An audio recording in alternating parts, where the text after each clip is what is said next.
কোয়েলের ডিমগুলো দেখতে পেয়ে আমার ছেলে তো আহ্লাদে আটখানা। দৌড়ে চলে এসেছে ঘর থেকে। এসেই দেখুন খাঁচা খুলে হাত ঢুকিয়ে দিয়েছে ডিমগুলো নেবার জন্য। চলো চলো নিয়ে ফেলো। ওই সাদা যা বোধহয় ফাটিয়েই ফেললো ডিমটাকে সোজা জলে। দে দে আমার হাতে দে।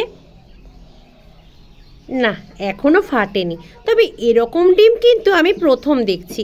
কোয়েলের এরকম সাদা ডিম হয় যে সেটাই জানা ছিল না। ডিমটা বেশ বড় দেখুন। ওরে বাবা, সবকটা জলে ধুচ্ছিস কেন রে সোনা? কোথায়? সবকটাই ভেজা ভেজা করে ফেলছিস তো। দেখুন দেখুন 4টে ডিম। আহ্লাদে যে কি করবে বুঝেই পাচ্ছে না। আরও একটা আছে, তুলে নে জলদি। এই দেখুন কাছ থেকে এই মাঝের ডিমটা কিন্তু অনেকটাই পায়রার ডিমের মতো। আর দেখুন ও কিন্তু খেলতেও লেগেছে। 4টে ফিমেল এখানে, আর 4টেই আজকে ডিম দিয়েছে।